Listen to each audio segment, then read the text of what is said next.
चलिए सभी स्टूडेंट्स एक बार जल्दी से आ जाए एज सुन एज पॉसिबल। फटाफट हम सेशन की शुरुआत करते हैं literary terms figure of speech को लेकर। मैं आप लोगों के कमेंट अभी थोड़ी सी देर में ले लेता हूं, तब तक आप सभी आ जाएं। फाइल बिल्कुल ओपन हो चुकी है, कोई टेंशन वाली बात नहीं है। ये लीजिए यहाँ से सीधा ये बाईपास सर्जरी होती हुई ये लीजिए बेटा, ये लो और ये लो। चलिए साहब मैं आप लोगों के कमेंट ले लेता हूं एक बार, तक आप मुझे आराम से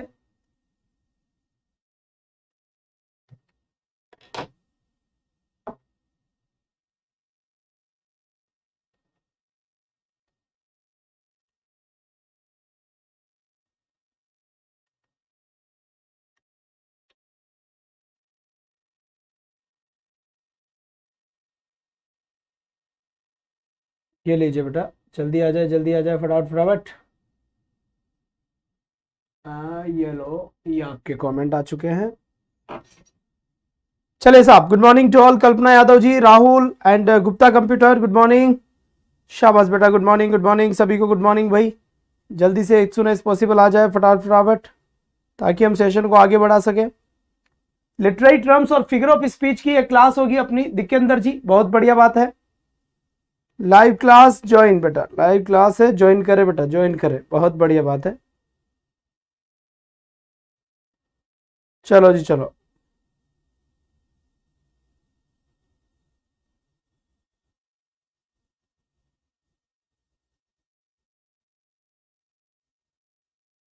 लो जी बेटा। Good morning good morning good morning, very good morning, good morning to all, good morning to all.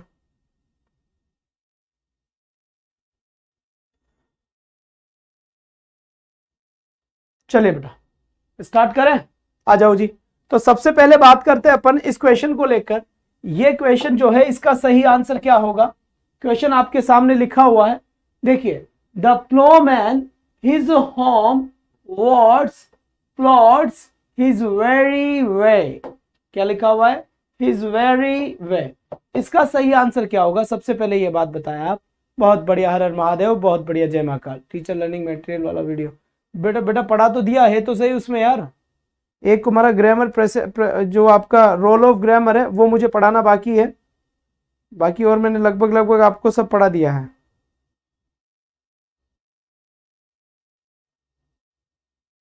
जी हाँ, चलो जी। अब यहां पर हम देखेंगे कि इसमें कौन सा फिगर लिटरेरी फॉर्म से है यहां पर। तो सबसे पहले यहां पर देखिए बेटा, सुबह पढ़ा दिया, बिल्कुल बिल्कुल। देखो मेटाफर होता है, ट्रांसफर एपिथेट होता है, पन होता है और एंटीथेसिस होता है। तो मेटाफर आपको अच्छे से पता है, ट्रांसफर एपिथेट आपको पता होगा, आपने पढ़ा है। तो पन आपको पता है, एंटीथेसिस आपको पता है।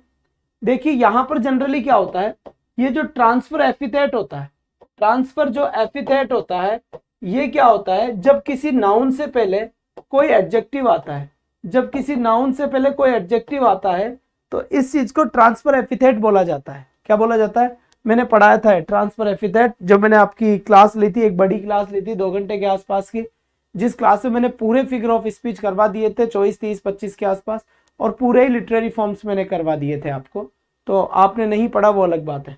तो जैसे ब्लू स्काई होता है, ब्लू स्काई, तो ब्लू स्काई के अंदर स्काई का कलर बताया गया है ब्लू, तो ये भी क्या होता है, ट्रांसफर एपिथेट होता है। ट्रांसफर एपिथेट होता है, क्या होता है बेटा, ट्रांसफर एपिथेट होता है।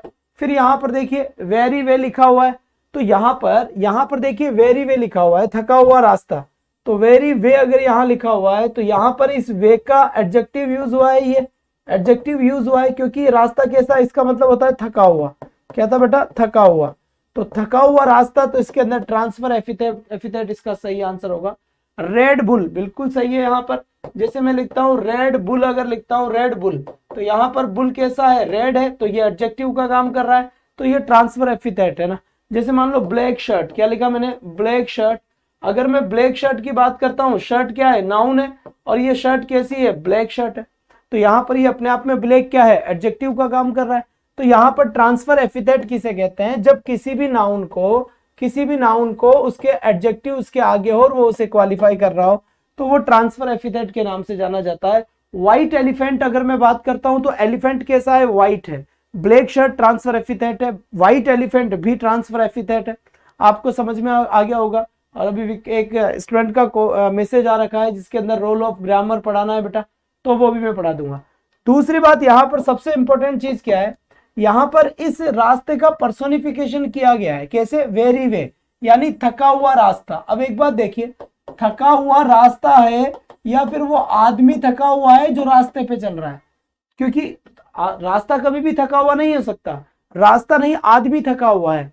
तो ये जो पोइट है उसका कहने का तरीका है, ये पोइट जो कहने का तरीका है बेटा है। तो यहाँ पर क्या है, पर्सोनिफिकेशन भी हो सकता है, क्योंकि थका हुआ आदमी है, रास्ता थोड़ी ना थकता है, इंसान थकता है, लेकिन यहाँ पर कौन है, रास्ता थका हुआ है। लेकिन ऑप्शन के अंदर आपके पास पर्सोनिफिकेशन है ही नहीं कहीं। जब पर्सोनिफिकेशन नहीं है तो इसका मतलब सही आंसर समझ जाओ कि ट्रांसफर एपिथेट आंसर होगा। सर आपके समझाने का तरीका मुझे बहुत अच्छा लगा, खास में आपसे थोड़ा और पहले मिल जाता, मिली होती तो मेरा एपिथेट। और बेटा इस बार भी हो जाएगा, चिंता ना करें, हो जाएगा। जब तक एग्जाम नहीं हो और जब तक का रिजल्ट नहीं आए तब तक अपने आप को सफल मानते हुए चले। ठीक है बेटा, मेरी कोशिश केवल यही रहेगी कि एमपी के अंदर मुझे 6 महीने से ज़्यादा नहीं लगने चाहिए पूरे एमपी को कवर करने में। इंग्लिश अगर कहीं पढ़नी है तो रवि सर से पढ़े, जिस टाइप से राजस्थान में है सेम यही चीज़ एमपी में होना चाहिए। इसी के बीच हम यूपी की बात करेंगे। पढ़ाने में बेटा कोई टेंशन नहीं है, आप आराम से पढ़े, मन लगाकर पढ़े, बेहतरीन तरीके से पढ़े, बढ़िया तरीके से पढ़े। मकसद केवल एक रहना चाहिए, केवल पढ़ाई का, चाहे कैसे भी हो, आपका एक ही मकसद होना चाहिए, पढ़ाई का और कुछ नहीं।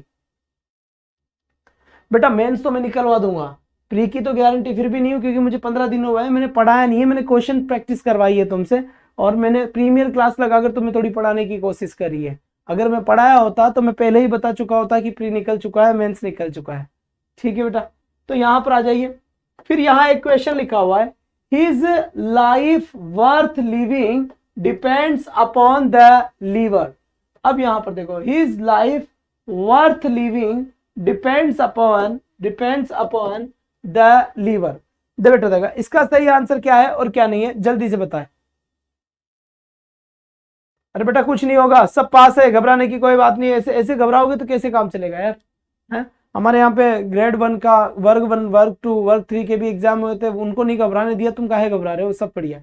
देखो हिज लाइफ वर्थ लिविंग, उसका जीवन जीने का योग्य है, depends upon the liver, liver के ऊपर डिपेंड है। बेटा जो लीवर है, लीवर यहाँ पर एक लीवर तो अपना लीवर हो गया, एक लीवर जो जैसे गेयर वगैरह होता है वो भी लीवर होता है। तो यहाँ पर इसके दो मीनिंग निकलते हैं। जब किसी भी वर्ड के दो मीनिंग निकलते हो तो वहां पर पन का यूज किया जाता है। पन किसे कहते हैं, जब एक ही चीज के दो मीनिंग निकलते हो। जैसे ऑन हिज ब्लाइंडनेस आपके सिलेबस में भी होगी, on his blindness, on his blindness जो जॉन मिल्टन की है, जॉन मिल्टन की जो पोइम है, इस पोइम के अंदर एक वर्ड यूज हुआ है टैलेंट। इस टैलेंट का दो मतलब था। टैलेंट का मतलब एक तो होगा आपकी योग्यता होगी, और दूसरा टैलेंट का मतलब था पैसा या करेंसी जिसे कहते हैं, करेंसी जिसे कहते हैं। टैलेंट एक करेंसी भी होती है और टैलेंट यहाँ पर बिल्कुल, तो इसके भी दो मतलब निकल रहे थे, वैसे लीवर के भी दो मतलब निकल रहे हैं। तो जब किसी भी स्टेटमेंट में एक ऐसा वर्ड यूज हो जिसके दो मीनिंग निकलते हो तो वो पन होता है। फिर यहाँ पे लिखा हुआ है फेरी क्वीन इज एन। बेटा देखो ड्रामेटिक मोनोलॉग क्या होता है, मोग एपिक क्या होता है, नन ऑफ दीज या एलोगेरी, एलोगेरी क्या होता है। तो यहाँ पे देखो फेरी क्वीन जो होती है वो एलोगेरी होता है। अब सर ये एलोगेरी क्या होती है, बेटा एलोगेरी में क्या होता है ना, जो कैरेक्टर होते हैं ना वो निर्जीव होते हैं, या फिर मान लीजिए जैसे जानवर होते हैं, सॉरी निर्जीव नहीं होते, जानवरों को बातचीत चल रही है, निर्जीव जैसे पेन से बात कर रहा है कोई आदमी, जानवर आपस में इंसान जैसी बात कर रहे हैं, तो वो एलोगेरी होते हैं। ठीक है बेटा, तो ये आपका एलोगेरी हो गया, बात समझ में आ गई होगी। फेरी क्वीन यही है। हु इन्वेंटेड ओड, बेटा ओड को किसने इन्वेंट किया है। ओड आपने देखा होगा पीबी शैले की, ये आपके सिलेबस में भी है कहीं ना कहीं बेटा, यहाँ पर लिखा हुआ है। तो बेटा यहाँ पर देखिए ओड बिल्कुल सही है। देखो दो टाइप की ओड थी, जो पिंडार ने करा वो पिंडारिक ओड थी, पहले इसने किया, और होरेशियन ने करा इसलिए होरेक ने किया, ओड होरेशियन ओड होगी। तो पिंडारिक ओड होती है, होरेशियन ओड होती है, दोनों होती है। इन्वेंट किसने किया है, पिंडार ने किया है, इसलिए आपका आंसर क्या हो गया, ए हो गया। इसके बाद देखिए यहां लिखा हुआ है uneasy lies the path of throw, the line consist of, oxymoron है, पैराडॉक्स है, या फिर क्या है, एक बार जल्दी से बताए, एज सुन एज पॉसिबल। जितना जल्दी हो सके उतना जल्दी बताएं। Uneasy, uneasy lies, uneasy lies, तो यहां पर देखिए uneasy lies the path of throw, the line consist, oxymoron है, पैराडॉक्स है, आयरनी है या इन्वर्जन है? जल्दी आंसर बताइए बेटा। ऑक्सीमोरन है, इसमें इन्वर्जन होना चाहिए। अनईजी लाइज, दोनों ही नेगेटिव नेगेटिव सा महसूस हो रहा है, लाइज अनईजी, क्योंकि अनईजी भी एक नेगेटिव पॉइंट को इंडिकेट कर रहा है और लाइज भी एक नेगेटिव पॉइंट को इंडिकेट कर रहा है, दोनों ही ये नेगेटिव पॉइंट ही है। तो यहाँ पर बेटा इन्वर्जन का यूज होगा। जी हाँ बिल्कुल इन्वर्जन होगा यहाँ पर।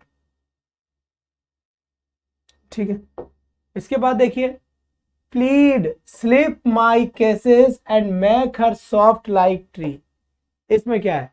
Plead slip my cases and make her soft like tree, hyperbole है, हाइपरबली के साथ यहां पर अगर बात करो आपसे, हाँ जी, हाँ भाई साहब,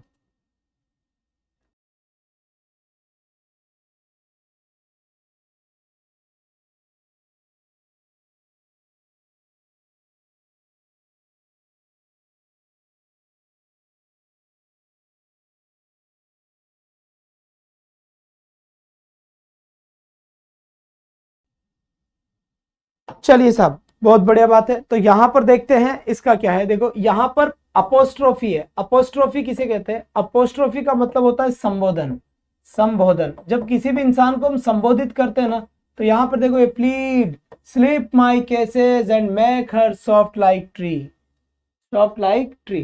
तो यहाँ पर अपोस्ट्रोफ है क्योंकि ये वर्ड प्लीज देता है या फिर प्लीड वो कह रहा है, बुला रहा है।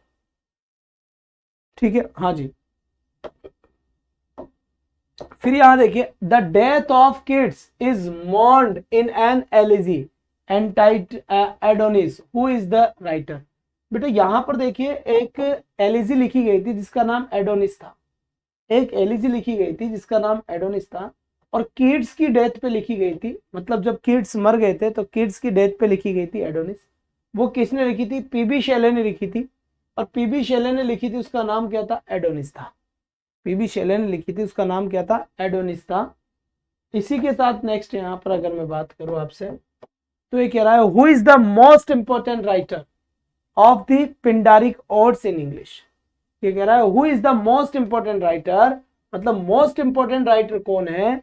द पिंडारिक ओड्स इन इंग्लिश, जिसने इंग्लिश के अंदर पिंडारिक ओड्स लिखे हैं। तो आपको इसका आंसर देना है, जल्दी से आंसर दीजिए बेटा, एज सुन एज पॉसिबल। बहुत बढ़िया बात है, यहां से शाबाश।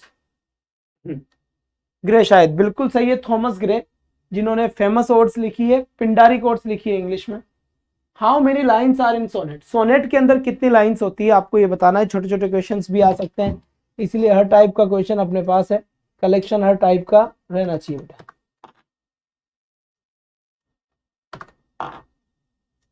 आज आपकी लेटर राइटिंग की और रिपोर्ट की इनके क्वेश्चंस होंगे, और एक भाई ने मुझे कहा है कि सर वो भी करवा दीजिए, कौन सा? Role of English grammar in language, तो वो भी मैं आपको पढ़ा दूंगा।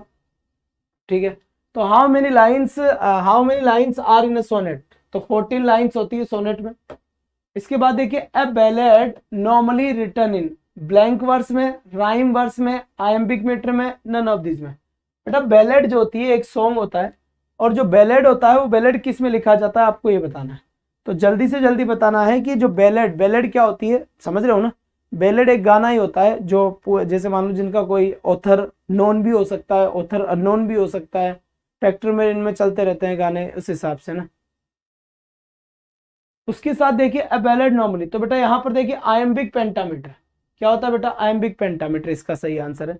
मैंने ये पहले ही कहा था बेटा, 4 क्वेश्चन करवा के पेड कोर्स का प्रमोशन नहीं करना मुझे वाकई में अगर पढ़ाना है, वाकई में अगर इंग्लिश के स्टूडेंट्स के बीच में रहना है, तो मुझे ये काम करना ही पड़ेगा।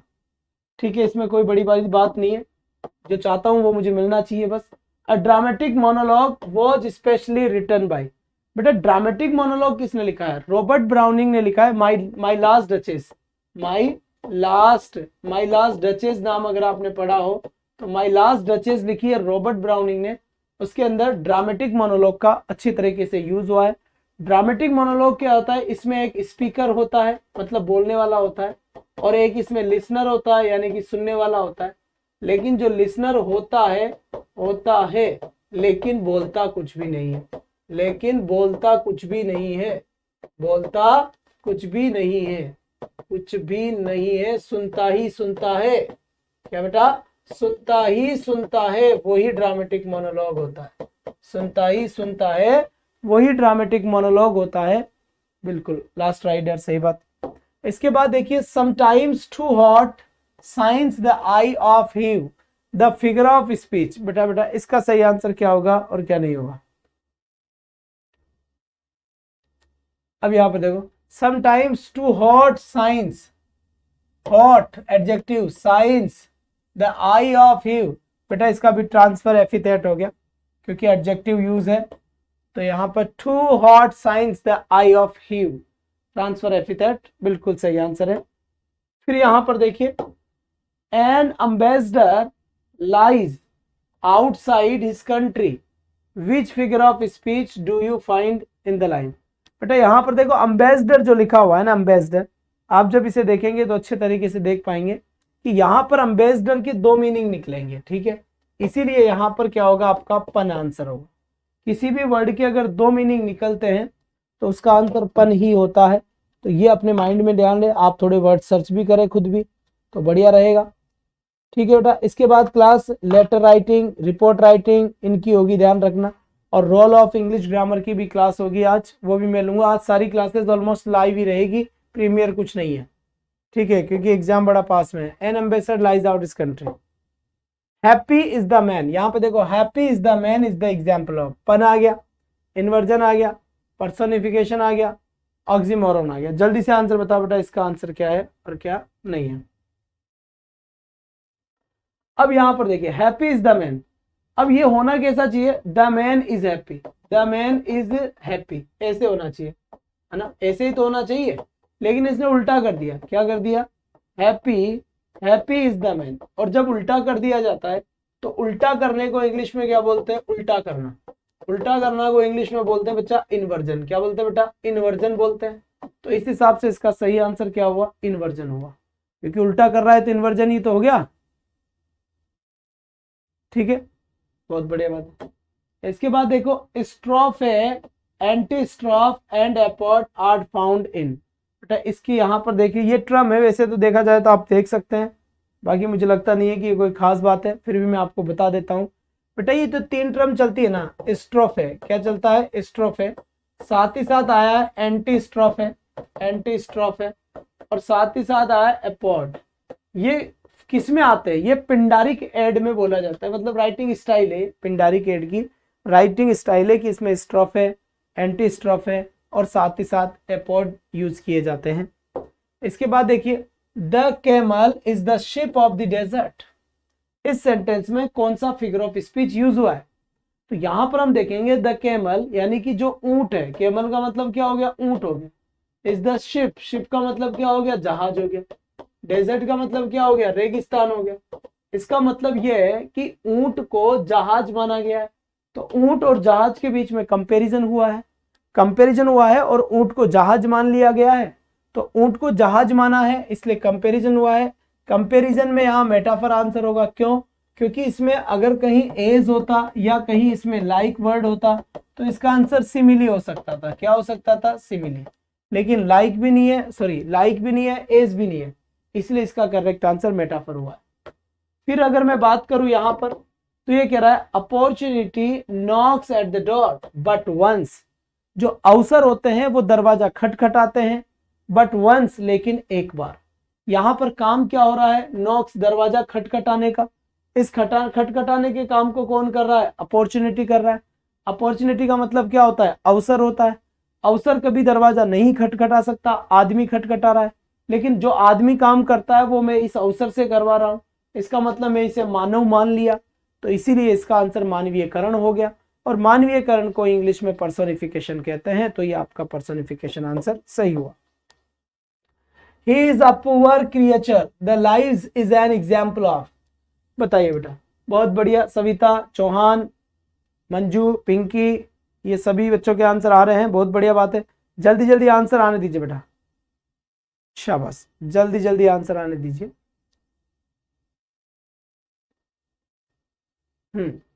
ही is a poor creature, poor creature, ठीक है। तो बेटा इसमें देख लीजिए स्नेक डकी आंसर हो गया। अब मुझे आप बता सकते हैं स्नेक डकी किसे कहते हैं? बता बेटा। मेटोनमी ना ना ना, एपिथेट ना, नन ऑफ दीज ना, स्नेक डकी आंसर होगा। हाँ अब बताओ स्नेक डकी कहते हैं किसका?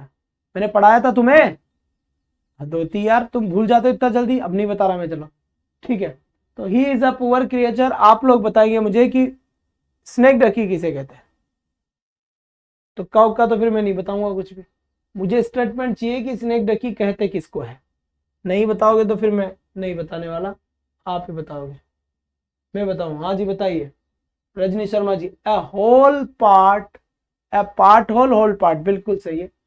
ही इज अ पुअर क्रिएचर, वह एक बड़ा ही पुअर क्रिएचर है। जी हाँ। अब बेटा एक चीज यहां पर देख सकते हैं अपन, एक चीज यहां पर हम देख सकते हैं, इसमें एक थोड़ा सा गड़बड़ है। एपिथेट भी तो आंसर हो सकता है, ट्रांसफर एपिथेट। एपिथेट क्यों? क्योंकि आपका एडजेक्टिव है और क्रिएचर आपका नाउन। जब किसी नाउन से पहले एडजेक्टिव आता है तो एपिथेट आंसर होता है, ट्रांसफर एपिथेट आंसर होता है कि नहीं होता है? होता है।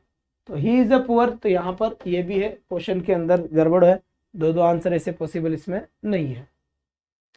फिर यहां से देखिए the pen is mightier than the sword. अब बताया बेटा इसका सही आंसर क्या होगा? ये मैंने बताया था तुम्हें, अच्छे से पढ़ाया था, लिखाया था, समझाया था। द पेन इज माइटर यानी पेन ज्यादा शक्तिशाली होता है। क्या लिखा? पेन ज्यादा शक्तिशाली होता है और इसका मतलब होता है तलवार। क्या होता है? तलवार। तो मैंने बताया था कि जब भी कोई वर्ड किसी दूसरे वर्ड को डिनोट करे, जब भी कोई वर्ड किसी दूसरे वर्ड को डिनोट करे तो वो मेटोनमी होता है। अब मेटोनमी मतलब ये पेन किसको बता रहा है? इस पेन का मतलब यहाँ पर राइटर से है, लेखक से है, राइटर। और ये तलवार किसको बता रही है? ये वॉरियर से है। वॉरियर का मतलब क्या होता है? योद्धा। तो मैं तलवार के जरिए योद्धा को बताना चाह रहा हूं और पेन के जरिए मैंने लेखक को बताने की कोशिश करी है। तो जब भी कोई वर्ड किसी दूसरे वर्ड को डिनोट करे तो उस कंडीशन में मेटोनमी होता है।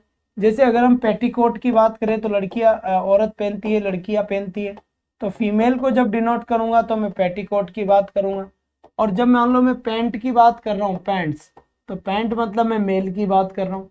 तो कहीं ना कहीं मैं कुछ और वर्ड यूज कर रहा हूँ पर उनका मीनिंग कुछ और निकाल रहा हूँ, तो मेटोनमी हो जाता है। यहाँ से क्या हो जाता है बच्चे?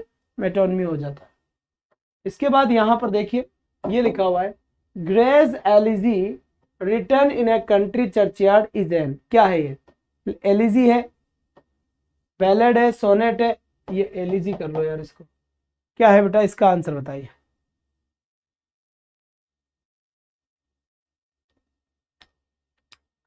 तो क्या ये एक एलिजी है?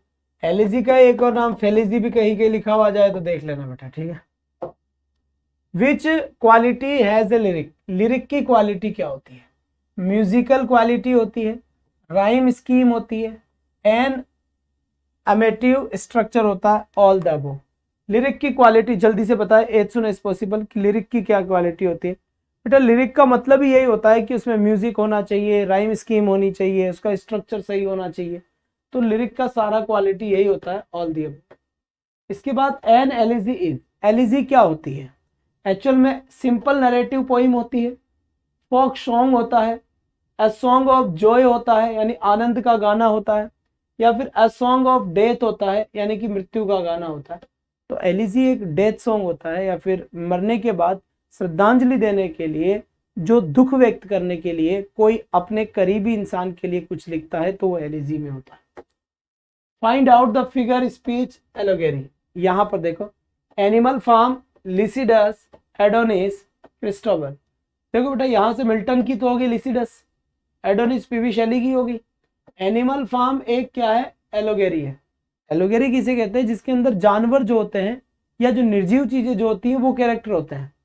अब एनिमल फार्म के अंदर जानवर होते हैं। अब एनिमल फार्म ऐसे स्टार्ट होता है जैसे मैं आपको बता रहा हूँ कि घोड़ा गधे से कहता है कि मैं जा रहा हूँ, तभी वहां सुअर आ जाता है। सुअर आकर उन सभी से कहता है कि आज तो शाम को हम दारू पार्टी करेंगे, है ना। तो ये जानवर बोलने लगते हैं। या फिर जी बिल्कुल, एनिमेटेड जो कैरेक्टर होते हैं निर्जीव, तो वो आपका कुछ बोलते हैं, वो कैरेक्टर होते हैं, वही आपका एलोगेरी होता है, जैसे एनिमल फार्म इसका बेस्ट एग्जाम्पल है।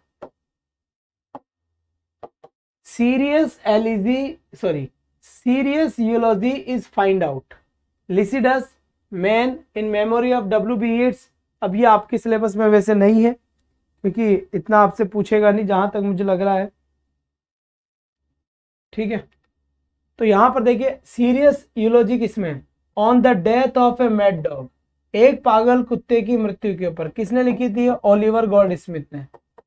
ओलिवर गोल्ड स्मिथ ने ये लिखा था, gold Smith, Oliver gold Smith ने एक एलिजी लिखी थी, और उस एलिजी का नाम क्या था, on the death of a mad dog, on the death of a mad dog है सर। तो बेटा पढ़ो आराम से, कोई टेंशन नहीं है, मैं तो बता दूंगा, पूरी जानकारी दे दूंगा आप।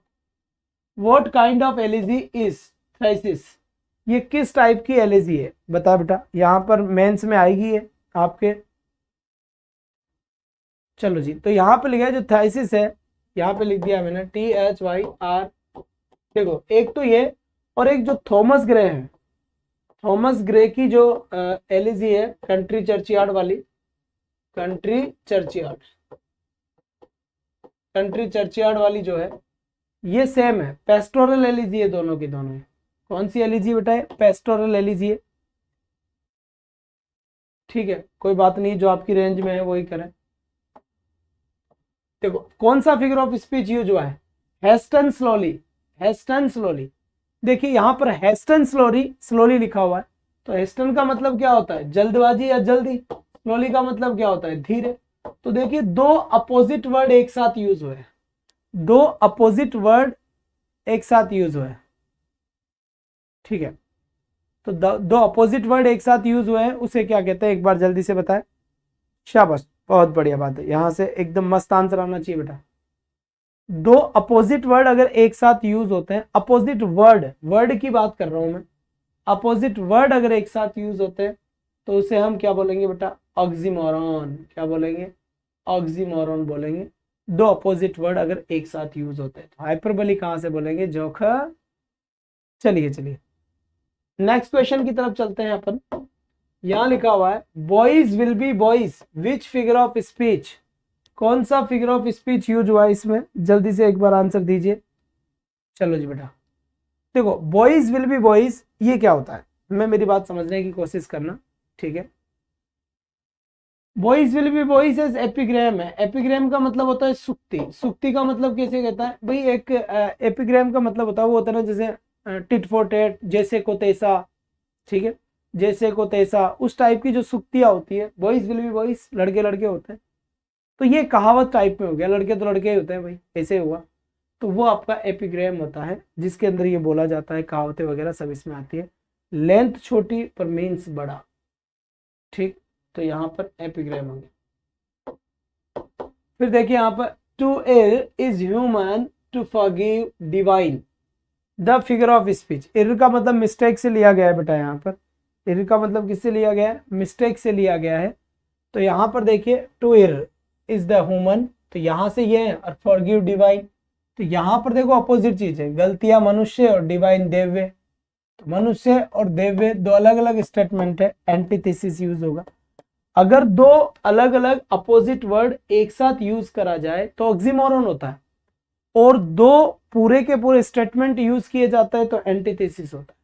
इसीलिए इसका सही आंसर क्या होगा, एंटीथेसिस हो गया, क्योंकि यहाँ पर उसने देवताओं की, यहाँ उसने इंसानों की बात कर रहा है, तो कहीं ना कहीं दो अपोजिट स्टेटमेंट होते हैं तो एंटीथेसिस आंसर होता है। दो अपोजिट वर्ड होते हैं तो फिर वहां पर बेटा आंसर क्या होता है, बट सेंटेंस अपोजिट एंटीथेसिस, ठीक है, बहुत बढ़िया बात है। क्लियर हो गई बेटा बात यहाँ तक की। इसके बाद यहां से देखिए ये क्या कह रहा है, here under leave of Brutus the rest, here under leave of Brutus, बेटा यहां पर देखिए इसका सही आंसर क्या है और क्या नहीं है। चलो देखो, here under leave of Brutus and the rest, तो देखो एक तरीके से अंडर द रेस्ट, जैसे इंसान, किसी भी इंसान को दफना दिया गया है, अब दफनाने के बाद में हम कह रहे हैं कि वो तो बहुत शांत है, तो यार वो मर गया, मरने के बाद हम ऐसे वो बहुत ही शांत है, अब वो जिंदगी में कभी अशांति उसके मन में नहीं आएगी, उसको कोई टेंशन नहीं है, सारी टेंशन के ऊपर फतेह हासिल कर ली। तो आयरनी यहाँ पर आंसर होता है, व्यंग्यात्मक तरीके से आयरनी ही इसका सही आंसर है। जी हाँ।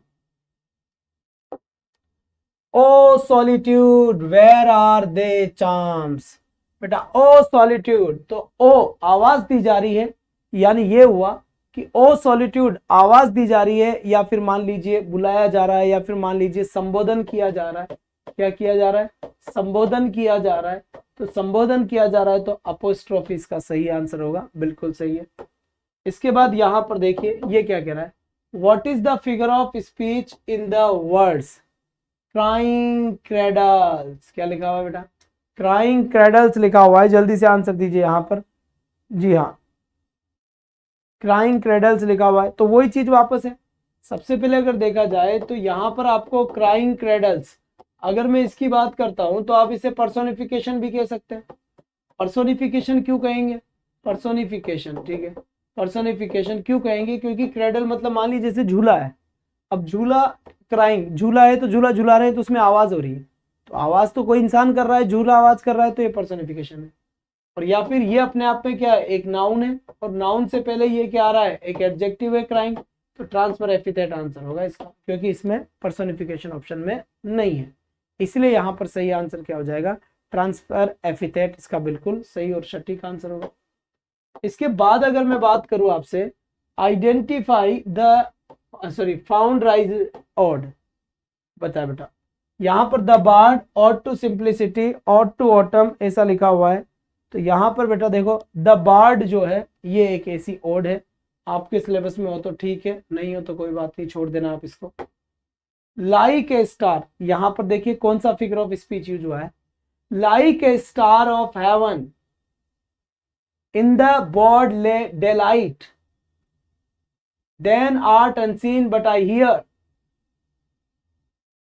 thy shrill delight. In the above quotation the figure of speech used, और इन चार लाइनों की राइम स्कीम भी आप बताइए मुझे कि राइम स्कीम क्या है और क्या नहीं है। बिल्कुल सही बात है, सिमिली है इसके अंदर, क्योंकि लाइक वर्ड दिख गया होगा, like a star. Rhyme scheme क्या होगी? Like a star of heaven in the broad daylight, then art unseen but I hear thy shrill delight, sorry light और डिलाइट, बी हो गया, ए बी सी बी, ये इसकी rhyme scheme होगी, A B A B A B C B A B C B A B C B, simile ही समझ आता है बस भाई, कुछ नहीं आता, समझना पड़ेगा बेटा वरना ये भी नहीं आएगा। Belinda smiles and all the world was gay. Belinda मुस्कुराई और सारा संसार गई खुश हो गया। गे का मतलब क्या होता है? खुश। Belinda मुस्कुराई और सारा संसार खुश हो गया, तो ऐसे कैसे हो गया? Belinda के मुस्कुराने से, यही हाइपरबली है, यही पर्सोनिफिकेशन, सॉरी हाइपरबली या एक्सिजरेशन है। एक्सिजरेशन भी इसी को बोलते हैं, हाइपरबली को ही हम एक्सिजरेशन बोल देते हैं। क्लियर हो बेटा? इसके बाद यहां से देखिए, let not ambition mock their useful foil, useful toil होना चाहिए वहां जहां तक लग रहा है।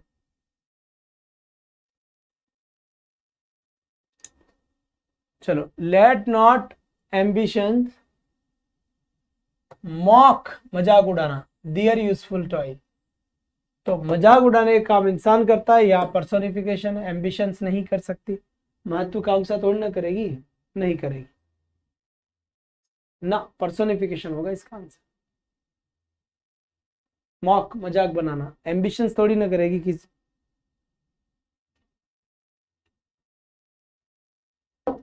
फिर देखिए, the repetition of speech and sound in the figure of speech, ये कह रहा है एलिट्रेशन, एसोनेंस, ओनोमोटोपोइया।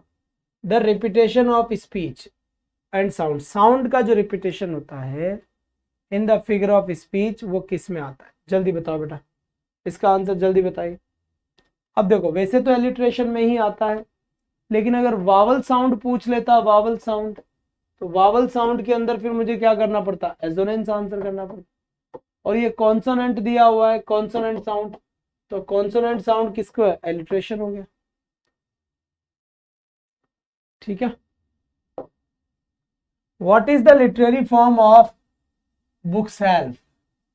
पोइट्री है, एपिक है, क्या है, जल्दी से बताओ बेटा।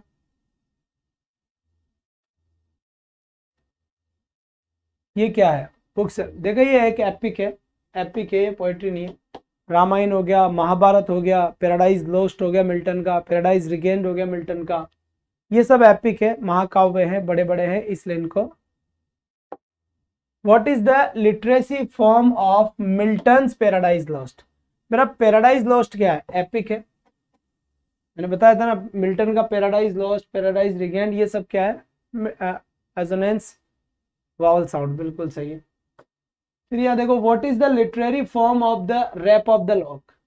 बेटा रैप ऑफ द लॉक क्या है, एपिक है, मॉक एपिक है, ऐसे है, ऑटोबायोग्राफी है। जल्दी से जल्दी एज सुन एज पॉसिबल बताने की कोशिश करें बेटा, बहुत बढ़िया बात है। सर ये सब कहाँ के क्वेश्चन है, बट डेमोनेटेड फील है बेटा, क्वेश्चन क्या है, ये तो तुम्हारे सिलेबस में है, मॉक एपिक है। हालांकि तुम्हारे देखो ये तुम्हारे नहीं पूछेंगे, क्योंकि ये एज ए राइटर या एज ए इस तरीके का नहीं पूछेगा, लेकिन तुमसे ये पूछेगा कि मॉक एपिक क्या होता है, क्योंकि ये आपका सिलेबस में है। व्हाट आर द 6 लाइन्स, देखो what are the 6 lines of Petrarchan sonnet? Petrarchan sonnet जो होता है, पेट्रार्कन जो सोनेट होता है, वो पेट्रार्कन सोनेट में 6 लाइन को क्या बोलते हैं, सेस्टेट बोलते हैं। What are the 8 lines, 8 line को क्या बोलते हैं, ऑक्टाव बोलते हैं। ऐसे क्वेश्चन आता हो तुम्हें मजा आता है। What are the last 2 lines of Shakespearean sonnet called? Shakespearean sonnet की लास्ट की जो 2 लाइनें हैं उन्हें क्या बोलेंगे, कपलेट बोलेंगे, और क्या बोलेंगे। ठीक, इसके बाद यहाँ पर देखिए, what is the main feature of an ode? Ode का मेन फीचर क्या है? Its subject is elegiac, it is in the form of an address, it is longer than ballad. बेटा ये तो form of address, it is the form of an address. Address किया जाता है odd में, चाहे किसी को भी एड्रेस किया जाए, ये बात सत्य है, एड्रेस किया ही जाता है।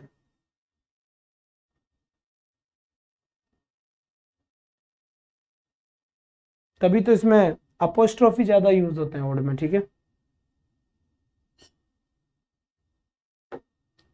Gray on the death of a favourite cat is an pastoral elegy और नॉन सीरियस एलिजी, लिरिक। जल्दी बताओ बेटा इसका आंसर।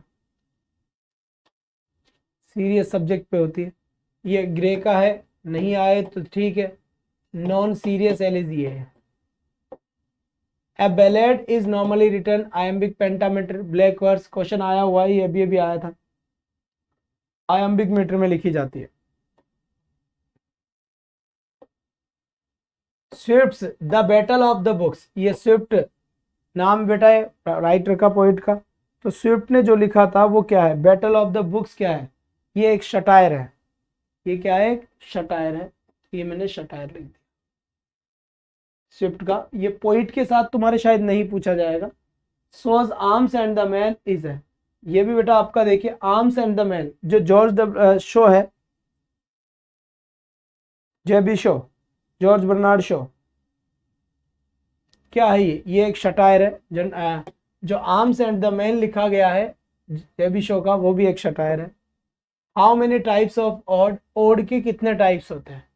मैंने आपको अभी बताया था कि ओड के कितने टाइप्स होते हैं।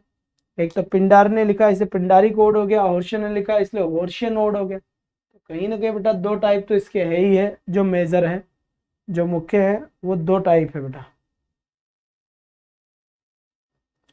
ठीक है। इसके बाद अगर मैं बात करूं आपसे, what is the dramatic monologue? Dramatic monologue क्या होता है? A long soliloquy in a drama, dialogue between 2 characters, a single character who reveals in speech his own natures or none of these। बताइए बेटा 50 के अकॉर्डिंग आपका सही answer क्या होगा और क्या नहीं होगा। जल्दी से जल्दी एज सुन एज बताने की कोशिश करें। बहुत बढ़िया बात है, यहाँ से शाबाश। तो यहाँ पर देखिए, a single character who reveals in speech his own nature. एक सिंगल कैरेक्टर होता है जो रिवेल करता है उसकी स्पीच को, हिज ओन नेचर, खुद के नेचर में। तो एक ही, मैंने कहा था ड्रामेटिक मोनोलॉग में एक स्पीकर होता है, एक लिसनर होता है, लेकिन लिसनर बोलता कुछ नहीं है, केवल सुनता ही सुनता है, एक तो म्यूट ही रहता है, सही बात, ठीक है।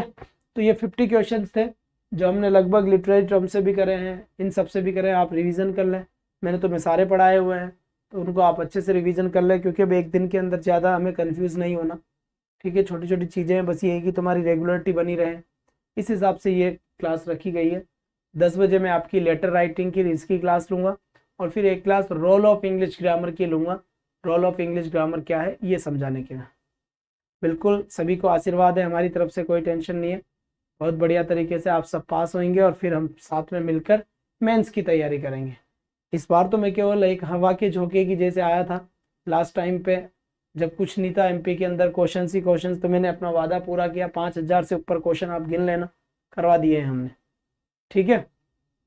और मेंस हम पूरा अच्छे तरीके से पढ़ेंगे, वर्ग 1 हम अच्छे से पढ़ेंगे, उम्मीद करता हूँ। और एक बार आप पेपर दे लीजिए, पेपर देने के बाद में फिर आप मुझसे बात करें, तो एमपी की कुछ बुक्स है वो मेरे तक पहुँचा दें, मैं आपको ऑनलाइन पेमेंट कर दूँगा, ताकि मैं और अच्छे से अच्छे आपके लिए कर पाऊँ, ठीक है। वर्क 2 भी है सही मुझे, ठीक है बेटा। तो आज के लिए बस इतना ही, that's all for today, thanks for watching, bye bye guys, take care, thank you. 10 बजे मिलता हूँ बेटा।